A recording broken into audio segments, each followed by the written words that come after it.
இயேசு ஜீவிக்கிறார். சுவிசேஷ ஊழியம் வழங்கும் ஜீவ வார்த்தைகள். கிறிஸ்துவில் பிரியமானவர்களே, ஆண்டவராகிய இயேசு கிறிஸ்து நாமத்தில் உங்களை யாவரையும் அன்போடு வாழ்த்தி வரவேற்கிறோம். இயேசு ஜீவிக்கிறார் ஒளித்தின் சார்பாக ஜீவ வார்த்தைகள் நிகழ்ச்சிக்கு வந்திருக்கிறவர்களை கர்த்தர் ஆசீர்வதிப்பாராக. ஒவ்வொரு வாரமும் இதே நேரத்தில் இந்த வார்த்தைகளை கேளுங்கள், அநேகரை கேட்க செய்யுங்கள். எங்களுடைய செய்திகள் தேவையானாலும் யூடியூப்பில் நீங்கள் ஜானியம் ஜெயராஜ் என்று கிளிக் செய்து நீங்கள் பாருங்கள். கர்த்தர் நம்மை ஆசீர்வதிப்பாராக. இந்த நாளிலும் தேவன் நமக்கு தருகிற வார்த்தையை நான் வாசிக்கிறேன். ஜெபத்துடன் கேளுங்கள். சகரியாவின் புஸ்தகம் 9ஆம் அதிகாரம் 12ஆம் வசனம். நம்பிக்கையுடைய சிறைகளே, அரணுக்கு திரும்புங்கள், இரட்டிப்பான நன்மை தருவேன், இன்றைக்கே தருவேன். ஆண்டவர் அவருடைய பிள்ளைகளாக நமக்கு இந்த நாளில் கொடுக்குற ஒரு வார்த்தை என்ன? இரட்டிப்பான நன்மை தருவேன், அதை இன்றைக்கே தருவேன். ஒருவேளை பல எதிர்பார்ப்புகளோடு, பல தேவைகளோடு, பல கேள்விகளோடு நீங்கள் இந்த வார்த்தைகளை கேட்டுக்கொண்டிருக்கலாம். ஆவியான நம் ஒவ்வொருவரை பார்த்து சொல்கிற வார்த்தை, இரட்டிப்பான நன்மை உனக்கு தருவேன் என்று சொல்கிறார். அதை இன்றைக்கே தருவேன் என்று சொல்கிறார். காரணம், பல நாட்கள், மாதங்கள் நீங்கள் எதிர்பார்த்து நன்மை பெற்றுக்கொள்ள முடியாதபடி, விடுதலை பெற்றுக்கொள்ள முடியாதபடி, ஆசீர்வாதங்களை சுதந்திரித்துக் கொள்ள முடியாதபடி ஒரு ஏக்கத்தோடு நீங்கள் இருக்கிறதை கர்த்தர் காண்கிறபடியினால் ஆண்டவர் சொல்கிறார், இரட்டிப்பான நன்மை தருவது மட்டுமல்ல, அதை இன்றைக்கே தருவேன் என்று சொல்லி தேவனுடைய வார்த்தை சொல்வதை நாம் அதில் பார்க்கிறோம். யோபின் புஸ்தகம் 42ஆம் அதிகாரம் 10வது வசனத்தில் நாம் வாசிக்கும் போது, யோபு தன்னுடைய சிநேகிதருக்காக அவன் வேண்டுதல் செய்த பொழுது கர்த்தர் அவன் சிறையிருப்பை மாற்றினார் என்று வாசிக்கிறோம். மட்டுமல்ல, எல்லாவற்றிலும் ஆண்டவர் அவனுக்கு இரட்டத்தனையான நன்மை கொடுத்தார் என்பதையும் அந்த வசனத்தில் நாம் வாசிக்க முடிகிறது. பவுல் தீமோத்தேயுக்கு நிருபம் எழுதும்போது 1வது நிருபத்தில் 5ஆம் அதிகாரம் 14ஆம் வசனத்தில் இந்த இரட்டிப்பான நன்மையை பெற்றுக்கொள்வதற்கு என்ன தகுதி இருக்கணும் என்பதை குறித்து அவர் எழுதுகிறார். திருவசனத்திலும் உபதேசத்திலும் பிரயாசப்படுகிறவர்களை இரட்டிப்பான கனத்திற்கு பாத்திரராக எண்ணுங்கள். திருவசனம், ஆண்டவர் கொடுத்திருக்கிற அந்த உபதேசம், இதில் பிரயாசப்படுகிற ஒவ்வொருவருக்கும் அந்த இரட்டிப்பான நன்மை கிடைக்கும் என்கிற ஒரு அனுபவம் அதில் சொல்லப்படுகிறதை பார்க்கிறோம். ஏற்கனவே மல்கியா புஸ்தகத்தில் நாம் வாசித்திருக்கிறோம். 1ஆம் அதிகாரம் 10ஆம் வசனத்தில் ஆண்டவர் வானத்தின் பலகணித்திலிருந்து இடங்கொள்ளாமல் போக மட்டும் ஆசீர்வதிக்கிறவர் என்கிற வார்த்தை. வேகமாக 2-3 அனுபவங்களை நாம் வாசித்து சிந்திக்க போகிறோம். இந்த இரட்டிப்பான நன்மை தருவேன் என்று சொல்லுகிறாரே, கர்த்தர் எவ்விதமான ஒரு அனுபவத்தோடு இந்த காரியங்களை சொல்லுகிறார். இந்த இரட்டிப்பானின் அனுபவத்தை எவ்விதமாய் பெற்றுக்கொள்கிற அனுபவம் இன்றைக்கு நம்முடைய வாழ்க்கையில் தேவை என்பதை வேதம் சொல்கிறது. முதலாவது 2 ராஜாக்கள் 4வது அதிகாரம் 7வது வசனத்தை நாம் வாசிக்கும் போது அதில் விதமாய் நாம் வாசிக்கிறோம். 2 ராஜாக்கள் 4ஆம் அதிகாரம் 7வது வசனத்தில் எலிசா தீர்க்கதரிசியுடைய மனைவியை பார்த்து சொல்கிறார், நீ போய் அந்த எண்ணெயை விற்று உன் கடனை தீர்த்து மீந்ததை கொண்டு நீயும் உன் பிள்ளைகளும் ஜீவனம் பண்ணுங்கள் என்று சொல்கிறார். இந்த சம்பவம் நமக்கு தெரியும் என்று நான் நினைக்கிறேன். எலிசா தீர்க்கதரிசி நாட்களில் தீர்க்கதரிசி புத்தருடைய மனைவி ஒருத்தி இந்த எலிசாவிடத்தில் வந்து, என்னுடைய கணவர் கடன் வைத்து விட்டு போய்விட்டார், இப்பொழுது கடன்காரன் கடனுக்கு பதிலாக என்னுடைய பிள்ளைகளை அடிமைகளாக்கி கொள்ளும்படி வந்திருக்கிறார் என்று சொல்வதை நாம் அங்கே பார்க்கிறோம். அப்பொழுது எலிசாவினிடத்தில் வீட்டில் என்ன இருக்குது என்று சொல்லி கேட்கும்போது, ஒரு குடம் எண்ணெய் அல்லாமல் வேறு ஒன்றும் இல்லை என்று சொல்வதை பார்க்கிறோம். அப்பொழுது தீர்க்கதரிசி சொல்கிறார், நீ போய் உன்னுடைய அயல் வீட்டுக்காரர்கள் எல்லா இடத்திலும் வெறும் பாத்திரங்களை வாங்கி வீட்டுக்குள்ளே கதவை அடைத்து கொண்டு நீயும் உன்னுடைய பிள்ளைகளுமாய் சேர்ந்து அந்த குடத்தில் இருக்கிற எண்ணெயை எடுத்து அந்த பாத்திரத்தில் வார்த்து வைங்கள் என்று சொல்கிறார். அதே போல் செய்துவிட்டு திரும்ப போய் எலிசாட்ட சொல்கிறார். அப்போ எலிசா சொல்கிறாரு, அதுதான் இப்போ நான் வாசிக்கிறோம், நீ போய் அந்த எண்ணெயை விற்று உன் கடனை தீர்த்து. அப்படியானால் என்ன வாசிக்கிறோம்? அந்த கடன் தீர்க்கப்பட வேண்டும் என்பதற்காக அவள் போகிறாள். இப்போ கடன் தீர்ந்தாச்சுது. அதோடு கூட என்ன சொல்லப்பட்டு பாருங்க, மீந்ததை கொண்டு நீயும் உன் பிள்ளைகளும் ஜீவனம் பண்ணுங்கள். இந்த இரட்டிப்பான நன்மை என்பது என்ன? அவள் கேட்க போனது கடன் தீரணும், என் பிள்ளைகள் காக்கப்படணும். ஆனால் இப்போ எலிசாவுடைய வார்த்தையின் மூலமாக கிடைத்திருக்கிற ஆசீர்வாதம் என்ன? கடனும் தீர்ந்தது, இனி ஜீவனம் பண்ணுவதற்கு தேவையான வாய்ப்பும் பணமும் கிடைத்திருக்கிறது. ஹல்லேலூயா. யோசித்து பாருங்கள், இதில் என்ன இரட்டிப்பான நன்மை என்று சொல்லி யோசிப்பீர்களானால், ஒருவேளை அந்த கடன் தீர்வுகிற வரைக்கும் அந்த பணம் இருந்திருக்குமானால் கடனை தீர்த்திருப்பா, பையங்க விடுதலாக்கப்பட்டிருப்பாங்க. ஒரு பக்கம் சந்தோஷம், ஆனால் அதே சமயத்தில் அடுத்து ஜீவனம் ஒன்றுக்கு என்ன செய்வது? திரும்ப இன்னொருத்தில் கடன் தான் வாங்கணும். அதனால் எலிசா அவருடைய வார்த்தையின்படி செய்கிற அந்த காரியத்தில் அந்த கடனும் தீர்ந்தது, மீதமும் இருக்கிறது. இந்த மீதம் எதுக்கு? இனி கடன்படாமல் வாழ்வதற்கு. எத்தனை ஆச்சரியம் பாருங்கள். அதுதான் ஆண்டவர் கொடுக்குற அந்த இரட்டிப்பான ஆசீர்வாதம். கர்த்தருடைய வார்த்தையின்படி, மனுஷனுடைய வார்த்தையின்படி செயல்பட தங்களை அர்ப்பணித்து இந்த காரியங்களை அவர்கள் செய்தபோது இனி கடன்படாத ஒரு வாழ்க்கை செய்வதற்கும் அங்கே நன்மை உண்டாகிறதை பார்க்கிறோம். ரூத்தின் புஸ்தகத்தில் 2வது அதிகாரம் 14வது வசனத்தில் நான் வாசிக்கும்போது, போவாஸ் ரூத்தை கூப்பிட்டு, நீ சாப்பிடுகிற வேளையில் இங்கே எங்களோட மக்களோடு சேர்ந்து சாப்பிடலாம்னு சொல்கிறார். கோதுமை தானியத்தில் ஒரு பங்கை அவளுக்கு கொடுக்குறார். அந்த வசனத்தில் வாசிக்கிறோம், ரூத் சாப்பிட்டு திருப்தி அடைந்து மீந்ததை வைத்து கொண்டாள். தன் மாமியாருக்காக தான் சாப்பிடுகிற பகுதியிலே பாதி சாப்பிட்டுட்டு பாதி வச்சிருக்கிறா அப்படி சொல்லலை. அப்படி இல்லை வார்த்தை. சாப்பிட்டு திருப்தி அடைந்து மீந்ததை வைத்து கொண்டாள். நல்லா யோசித்து பாருங்கள். அவளுக்கு சாப்பாட்டும் திருப்தியாக சாப்பிட்டுருக்கிறா, அதுபோகவும் மீதி இருக்கிறது, அதனால தான் வீட்டுக்கு கொண்டு வருகிறா. இதுதான் அந்த இரட்டிப்பான ஆசீர்வாதத்தினுடைய நன்மை. தேவனுடைய பிள்ளைகளாய் நாமும் ஆண்டுடைய வார்த்தையினுடைய நம்மை அர்ப்பணித்து செயல்படும் பொழுது இன்றைக்கு இருக்கிற பிரச்சனையும் மாறும், இனி ஒரு பிரச்சனை வராதபடியும் அது பாதுகாவலாக இருக்கும். அதே தான் தேவனுடைய வார்த்தை சொல்வதை நாம் அதில் பார்க்கிறோம். இனி 2வது ஒரு அனுபவத்தை நாம் வாசிப்போமானால், யாத்திராகமம் 2வது அதிகாரம் 9வது வசனத்திலே நம்ம விதமாய் வாசிக்கிறோம். யாத்திராகமம் 2வது அதிகாரம் 9ஆம் வசனத்திலே, பார்வோனுடைய குமாரத்தி மோசேயின் தாயை நோக்கி, நீ இந்த பிள்ளை எடுத்துக்கொண்டு போய் அதை எனக்கு வளர்த்துடு, நான் உனக்கு சம்பளம் கொடுக்கிறேன். இந்த சரித்திர சம்பவம் நமக்கு தெரியும். இந்த குழந்தையாகிய மோசையை தாய் யோகவேத், தகப்பன் அம்ராம் 3 மாதம் ஒளித்து வச்சு காப்பாற்றினாங்க. அதுக்கு மேலே அவங்களுக்கு காப்பாற்ற முடியலை. ஒரு நாணல் பெட்டி செய்து பிள்ளையை அதில் வச்சு நதியில் விட்டுட்டாங்க.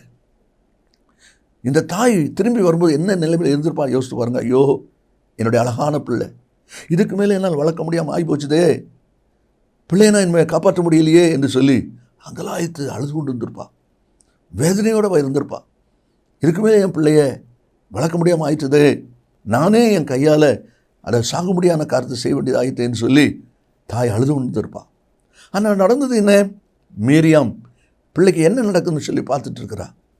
பார்வோன் குமாரத்தி ஸ்நானம் பண்ண வந்தவள் அதை எடுத்து பார்த்து பிள்ளை அழுறதை பார்த்து கொண்டு இருக்கும்போது மீரியாம் போய் கேட்குறா, இந்த பிள்ளையை உமக்கு வளர்க்குறதுக்கு எபிரேய ஸ்திரீகளில் பால் கொடுக்குற ஒரு தாயை நான் கூட்டிகிட்டு வரட்டா, ஒரு ஸ்திரியை கூட்டிகிட்டு வரட்டா என்று சொல்லி அவள் கேட்பதை மேலே வாசிக்கிறோம். அதே போல் நீ போய் கூட்டிக் கொண்டு வான்னு சொன்ன உடனே அந்த தாயை அழைத்து கொண்டு வருகிறான். இப்போது பார்வோன் குமாரத்தி குழந்தையின் தாய் யோகவேத்தை பார்த்து சொல்லுகிறா, நீ இந்த பிள்ளை எடுத்துக்கொண்டு போய் எனக்கு வளர்க்கணும், நான் உனக்கு சம்பளம் கொடுப்பேன். நன்றா யோசித்து பாருங்கள். இனி பிள்ளை என்ன ஆகும்னு சொல்லி அழுது குமுறி கொண்டிருந்த தாய்க்கு இரட்டிப்பான நன்மை. எப்படி இரட்டிப்பான நன்மை? தான் பிள்ளையை தானே வளர்க்க முடிய ஒரு பாக்கியம் கிடைச்சது ஒரு நன்மை. 2வது, இந்த பிள்ளை இப்போ வளர்க்குறதுக்கு ஒரு சம்பளமும் கிடைக்குது. 2வது நன்மை பார்த்தீங்களா? இரட்டிப்பான ஆசீர்வாதம். அவள் பிள்ளையை தான் அவள் வளர்க்குறா, அதுவே அவளுக்கு கிடைச்சது ஒரு பெரிய பாக்கியம். அதுக்கு மட்டுமல்ல, இப்போது வளர்க்குறதுக்கு சம்பளம் கிடைக்குது, அரண்மனையிலேருந்து விசாரிப்பு நடக்குது, அரண்மனையிலேருந்து ஆகாரம் வருது. இதெல்லாம் என்ன நன்மை, என்ன ஆசீர்வாதம்? அதான் இரட்டிப்பான ஆசீர்வாதம். அதை இன்றைக்கே தருவேன். கொஞ்சமாவது இந்த தாய் இதை நினச்சிருப்பாளா? நம்ம பிள்ளையை நம்ம தான் இன்னும் வளர்ப்போம், நமக்கு நம்ம பிள்ளை மூலமாக ஆறுதல் உண்டாகும் நினச்சிருப்பாளா? இல்லவே இல்லை. உங்கள் வாழ்க்கையில் கூட நீங்கள் ஏதோ ஒரு காரியத்தில் இனி அவ்வளோதான், இனி முடிஞ்சுது, இனி வாய்ப்பு இல்லை நீங்கள் நினைக்கலாம். இல்லை அருமையானவர்களே, இரட்டிப்பான நன்மை தருகிற ஆண்டவர், அதை இன்றைக்கே தருகிற ஆண்டவர் நீங்கள் நினைப்பதை காட்டிலும் எண்ணுவதை காட்டிலும் மேலாக அந்த நன்மைகளை தருவதற்கு அவர் ஆயத்தமாக இருக்கிறார். அதை தான் இந்த வசனத்தில் நாம் வாசிக்கிறோம்.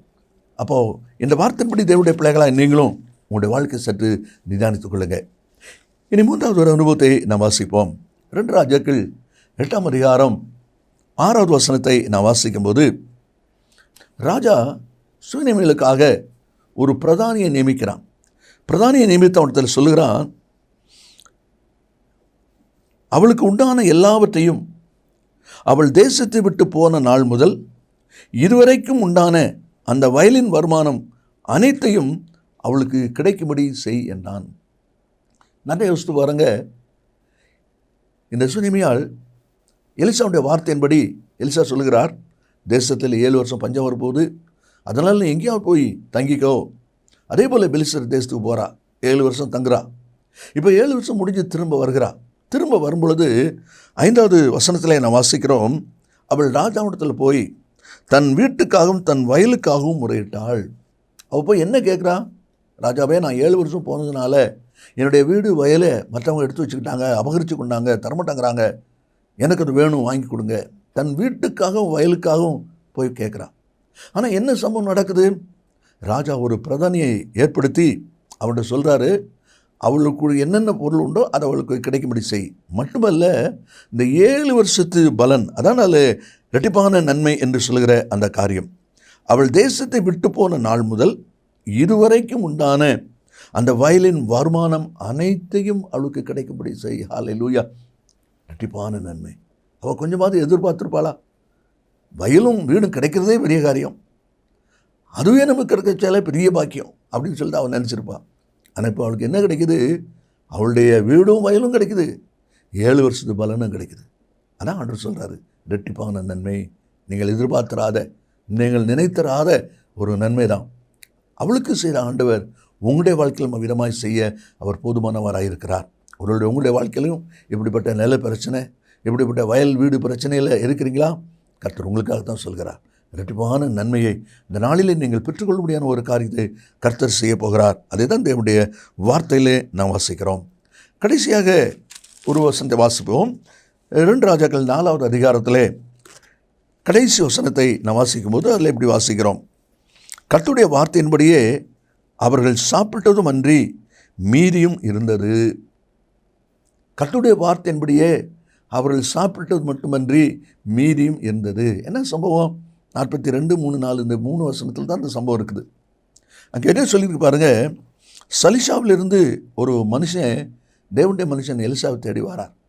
அவர் 20 அப்பமும் அதோடு கூட தாழ் கதிர்களையும் கொண்டு வந்து கொடுக்குறார். அப்போது எலிசா பணிவிடைக்காரனை பார்த்து, எல்லாருக்கும் பகிர்ந்து கொடுப்பா. அவன் சொல்கிறான், நம்ம 100 பேர் இருக்கிறோமே, 100 பேருக்கு இது எப்படி போதும்?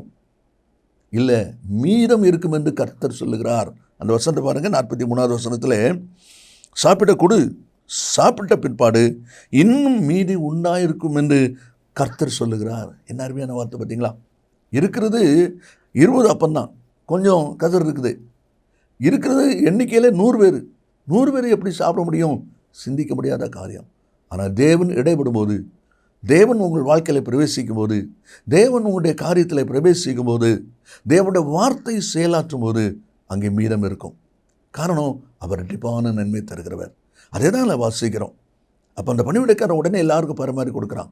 அதே போல் அந்த வசனத்தில் வாசிக்கிறோம், கர்த்தருடைய வார்த்தையின்படியே அவர்கள் சாப்பிட்டதும் அன்றி மீதியும் இருந்தது.